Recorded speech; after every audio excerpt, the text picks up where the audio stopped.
Welcome to Arshian's mom corner. आज मैं आपको अपने न्यू हाउस का टूर देने वाली हूँ। ये हाउस अभी बिल्कुल एम्प्टी है। जब हम लोगों ने ये लिया था तब का है ये वीडियो। तो चलिए फटाफट से शुरू करते हैं। तो ये जो जगह है ये है गराज, और यहाँ पर 2 कार्स खड़ी हो सकती हैं बहुत आराम से। काफ़ी बड़े साइज़ का ये गराज है। ये कितना बड़ा है इसका अंदाज़ा आप इस बात से लगा सकते हैं कि इस गराज में अगर आप 2 अच्छे खासे साइज़ की कार्स रखें उसके बाद भी स्टोरेज के लिए बहुत अच्छी खासी जगह बच जाती है। और ये है गराज से बाहर का व्यू। ऐसे ही जैसे हमारा घर है वैसे ही बहुत सारे घर बने हुए हैं। ये जो हमारा घर है वो एक सोसाइटी में है, इसलिए आपको आसपास भी एक जैसे बहुत सारे घर दिखाई दे रहे हैं। तो चलिए अब चलते हैं घर के अंदर। तो ये बैक साइड का एंट्री है घर के अंदर जाने के लिए। फ़िलहाल हम गराज से जा रहे हैं, और ये है ऑटोमेटिक गराज का स्विच। और ये ऊपर जो बॉक्स देख रहे हैं ये ऑटोमेटिक गराज के लिए बना हुआ है।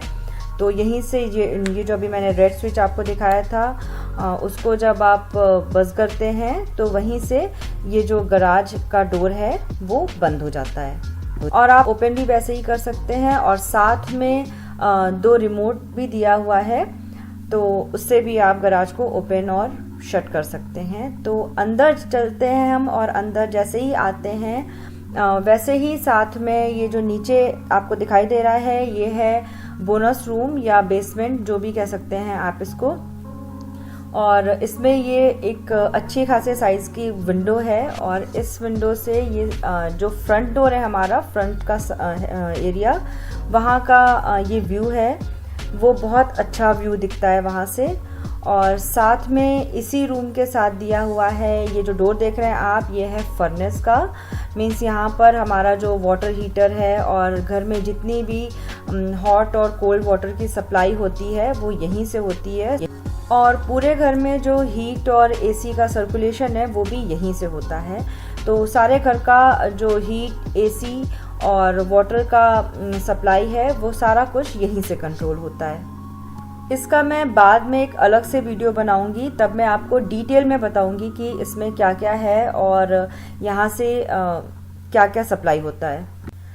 अब हम बेसमेंट से बाहर निकल रहे हैं, और बेसमेंट से बाहर निकलते ही जो आप लेफ्ट साइड पे डोर देख रहे हैं ये है हमारा स्टोर रूम। ये स्टोर रूम घर में जो होता है ये बहुत ही काम की चीज़ होती है। आप सामने एक जो डोर देख रहे हैं छोटा सा वो है क्राउल एरिया। ये एक्स्ट्रा स्टोरेज हमको बिल्कुल बोनस की तरफ मिला। घर का हर एक कोना इन्होंने बहुत अच्छी तरीके से यूज़ किया है। तो ये जो एरिया है, ये जो स्टेयर्स होते हैं, स्टेयर्स लैंडिंग जो ऊपर जाते समय मैं आपको दिखाऊंगी, उसके नीचे बहुत सारी जगह जो बचती है उसको उन्होंने एक पूरे स्टोरेज की तरह हमें दिया है। और बिल्कुल वहाँ पर अच्छी तरीके से बिल्कुल फ्लोर बना हुआ है, और अंदर भी लाइट है। और जो मैंने आपको स्टोरेज एरिया जो दिखाया है स्टोर रूम, उसमें भी लाइट है। तो कुल मिला के एक बहुत अच्छा सा स्टोरेज स्पेस है। और अब चलते हैं ऊपर। तो अभी आपको मैंने बताया था कि हमने जो एंट्री ली है वो बैक डोर से लिया था, गराज से लिया था। अब ये जो आप डोर देख रहे हैं ये है मेन डोर। जैसा कि आपको पता है कि यहाँ पे वेदर बहुत ख़राब है, तो फ़िलहाल हम लोग गराज ही यूज़ कर रहे हैं अपने आने जाने के लिए। लेकिन जैसे ही गर्मियाँ स्टार्ट होगी हम अपना मेन डोर यूज़ करेंगे। तो जो हमारा ये घर है वो ईस्ट फेसिंग भी है और पॉन्ड फेसिंग भी है। सामने फ्रोज़न पॉन्ड है। विंडो से बिल्कुल राइजिंग सन दिखता है और बहुत ही सुंदर लगता है। जितनी भी जगह ये सारी आप बर्फ़ से ढकी देख रहे हैं वो उन सारी जगहों पे स्प्रिंग में ग्रीनरी आ जाएगी। यहाँ पर ट्रीज़ वगैरह लग जाएंगे और ये बहुत ही सुंदर लगने वाला है। चलिए अब चलते हैं अंदर, और मेन डोर से जैसे ही हम अंदर आएंगे वैसे ही ये स्टेयर्स हैं सेकंड फ्लोर पे जाने के लिए। सेकंड फ्लोर पे आते ही ये हमारा है ग्रेट रूम या लिविंग रूम, और यहाँ पर बे विंडो है जिसकी वजह से जो बाहर का व्यू है वो पूरा दिखाई देता है। लगभग पूरी सोसाइटी मुझे यहाँ से दिखाई देती है। और ये जो हमारा लिविंग रूम है ये भी पॉन्ड फेसिंग है और ईस्ट फेसिंग है, जिसकी वजह से यहाँ पर सुबह सुबह बहुत अच्छी सी धूप आ जाती है और इस व्यू के तो क्या ही कहने। अब हम यहाँ से आगे बढ़ते हैं। तो जब हम यहाँ से आगे बढ़ेंगे तो ये जो जगह देख रहे हैं जहाँ पर मैंने एक कारपेट डाल रखी है, ये है डाइनिंग एरिया। मीन्स ज़्यादातर हम इसको जब गेस्ट वगैरह आएंगे तभी यूज़ करेंगे।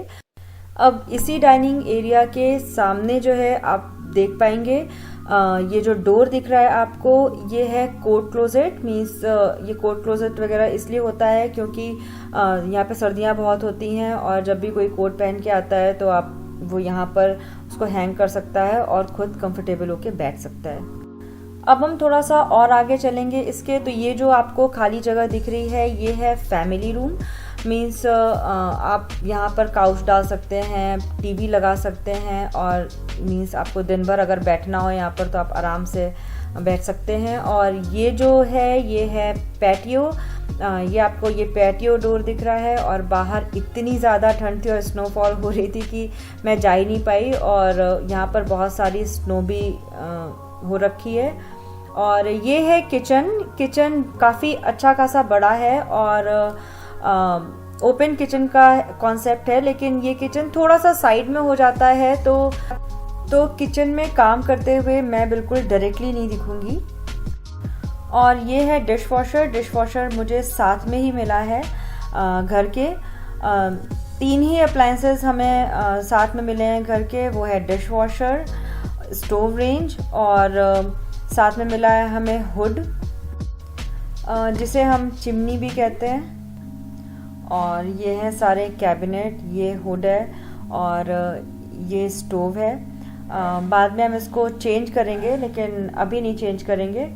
और यहाँ पर ये जो स्पेस आपको दिख रहा है ये है रेफ्रिजरेटर के लिए। रेफ्रिजरेटर हमने साथ में नहीं लिया है क्योंकि जैसा कि मैंने आपको पहले भी बताया था कि जो रेफ्रिजरेटर हम लेना चाहते हैं वो उनके पास नहीं था, तो हमने अब ऑर्डर कर दिया है। माइक्रोवेव और रेफ्रिजरेटर बस आने ही वाला है, वो जैसे ही आता है मैं आपको दिखाती हूँ। तो ये है, ये पेंट्री है किचन की। इस घर में 2 पेंट्री दिया हुआ है, एक तो ये है और एक और है जिसे आगे जाके मैं आपको दिखाती हूँ। तो ये पेंट्री थोड़ी सी छोटी है और जो दूसरी वाली पेंट्री है वो इससे अच्छी खासी बड़ी है। ये जो है ये है दूसरी वाली पेंट्री, इसमें लाइट भी है और ये काफ़ी ज़्यादा बड़ी है। वैसे तो अब तक हम लोगों ने जितना घर देखा था उसमें एक ही पेंट्री थी, तो 2 पेंट्रीज हो जाने से मैं बहुत ही ज़्यादा खुश हूँ। पेंट्री एक एक्स्ट्रा स्टोरेज होती है और आप उसमें कितना भी सामान रख लो पता ही नहीं चलता है किचन में। ये है आइलैंड। तो चलिए अब यहाँ से निकलते हैं और चलते हैं आगे की तरफ। इसके अलावा एक और फ्लोर है, 3rd फ्लोर। तो वहाँ जाने के लिए ये स्टेयर्स दिख रही होंगी आपको, लेकिन स्टेयर्स के ठीक सामने एक और जो आपको डोर दिख रहा है ये है पाउडर रूम। इसमें सिर्फ वॉश बेसिन है और कमोड है। तो ये एक तरह का हाफ बाथरूम है। इस घर में 2.5 बाथरूम है टोटल। चलिए अब हम चलते हैं 3rd फ्लोर पे। तो 3rd फ्लोर पे जाने के लिए ये स्टेयर्स हैं और ये स्टेयर लैंडिंग काफ़ी ज़्यादा बड़ी है। तो इसके लिए भी मैं कुछ प्लान कर रही हूँ कि कुछ करूँगी, लेकिन क्या करूँगी मुझे खुद को नहीं पता है। और ये है एक बहुत बड़ी सी विंडो जिससे बहुत ज़्यादा लाइट आती है यहाँ पर। इस घर में लाइट इतनी ज़्यादा आती है कि जब तक डार्क नहीं हो तब तक हम लोगों को ज़रूरत ही नहीं पड़ती है कि हम लोग लाइट ऑन कर लें। तो 3rd फ्लोर पे आते ही लेफ्ट हैंड पे आपको जो डोर दिख रहा है ये है लॉन्ड्री रूम। घर लेते समय हमको ये भी बहुत पसंद आया था कि जो लॉन्ड्री रूम है वो 3rd फ्लोर पे है, जहाँ पर हमारा बेडरूम और बाथरूम है। सीधे जो क्लोथ्स हैं वो आप लॉन्ड्री रूम में डाल सकते हैं। अभी हमारी जो और ऊपर आप देख सकते हैं कि कुछ कैबिनेट्स हैं जिसमें आप जो भी आपका सोप वगैरह है वो सब कुछ डाल सकते हैं। और काफ़ी ज़्यादा कैबिनेट्स हैं, तो जो भी मिसलेनियस सामान होता है, सोप्स वगैरह, वो एक्स्ट्रा सामान इसमें डाल सकते हैं। तो ये हो गया लॉन्ड्री रूम, और मेरा वॉशर और ड्रायर आएगा जब यहाँ पे सेट हो जाएगा, तो फिर से मैं एक बार आपको ज़रूर दिखाऊंगी वो। अब हम चलते हैं मास्टर बेडरूम में। तो ये जो मास्टर बेडरूम है वो बिल्कुल लॉन्ड्री रूम के सामने है। मीन्स जैसे हम स्टेयर्स से 3rd फ्लोर पे आए थे तो लेफ़्ट साइड पे लॉन्ड्री रूम होता है और राइट साइड पे मास्टर बेडरूम है। अब ये जो मास्टर बेडरूम है वो भी पॉन्ड फेसिंग और ईस्ट फेसिंग ही है, तो सुबह सुबह जैसे ही धूप आती है वो पूरी धूप हमारे बेड पे ही आती है। और मास्टर बेडरूम से अटैच्ड हमारा बाथरूम है। ये जो बाथरूम है ये भी काफ़ी स्पेशियस है, और इसमें भी बहुत सारे कैबिनेट दे रखे हैं नीचे, और इस बाथरूम में साथ में है एक शावर यूनिट। अब हम निकलते हैं बाथरूम से और आते हैं अपने वॉक इन क्लोजेट में, और ये क्लोजेट काफ़ी बड़ा है। इसमें लाइट भी है, और आप देख सकते हैं कि ये जो वायर्ड सारे रैक्स हैं वो भी लगे हुए हैं। और अगर आप ये ऊपर की तरफ देखेंगे तो आपको एक स्क्वायर सी एक विंडो सी दिख रही होगी। इसको हम ओपन कर सकते हैं और इसको कहते हैं एटिक। तो इसमें भी काफ़ी ज़्यादा स्टोरेज होता है। यहाँ पर आप स्टेयर्स लगा सकते हैं और ऊपर जा सकते हैं, जिसमें बहुत सारा सामान रखने की जगह होती है।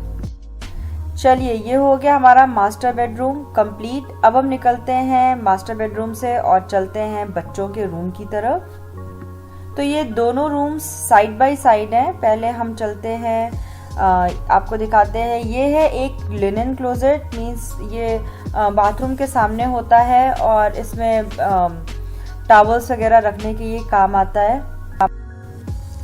और ये है मेरे बेटे का रूम। उसने ऐसे ही रैंडमली इस रूम को चूज़ किया है, और जनरली यहाँ पर लाइट्स लगा के नहीं देते हैं। तो ये लाइट हमने, सीलिंग लाइट जो है, ये हमने चूज़ की थी कि हमको चाहिए। और साथ में यहाँ पर होता है ये क्लोजेट। तो ये क्लोजेट इतना बड़ा नहीं है जितना मैंने आपको मास्टर बेडरूम में दिखाया था, लेकिन इतना जगह है इसमें कि एक बच्चे की आराम से सारी चीज़ें इसमें आ जाएं। और ये रही विंडो। इस विंडो से बहुत अच्छा व्यू आता है। पीछे ही हमारे घर के एक रेलवे ट्रैक है और ट्रेन आती जाती दिखती है, तो बहुत ही अच्छा लगता है दोनों बच्चों को। अब आते हैं सेकेंड रूम की तरफ। ये रूम आद्या ने ले रखा है, और दोनों रूम्स का जो साइज़ है वो बिल्कुल सेम है, और व्यू है वो भी लगभग सेम ही है। इसमें भी एक क्लोजेट दे रखा है, और वो क्लोजेट भी वॉक इन नहीं है, लेकिन इतनी बड़ी है कि जिसमें आद्या का सारा सामान आ जाए। अब इनके रूम से निकलते हैं और चलते हैं इनके बाथरूम की तरफ। तो इन दो रूम के बीच में ये एक कॉमन बाथरूम है। तो इस बाथरूम में हमने ये बाथटब सेलेक्ट किया है, क्योंकि ये बाथरूम ज़्यादातर दोनों बच्चे यूज़ करने वाले हैं और थोड़ा बबल बाथ वगैरह करते हैं ये लोग, तो इसलिए हमने ये चूज़ किया है इधर। और आगे मैं एक पूरा सेपरेट वीडियो बनाऊंगी सिर्फ सिलेक्शंस के ऊपर कि हमने क्या क्या सेलेक्ट किया है और हमने क्या क्या सेलेक्ट नहीं किया है इस घर के लिए। तो यहाँ पर कंप्लीट होता है हमारा एम्प्टी हाउस टूर। अगर आपको ज़रा सा भी पसंद आया हो तो प्लीज़ लाइक और सब्सक्राइब ज़रूर करें। मिलती हूँ नेक्स्ट वीडियो में। Take care, bye bye.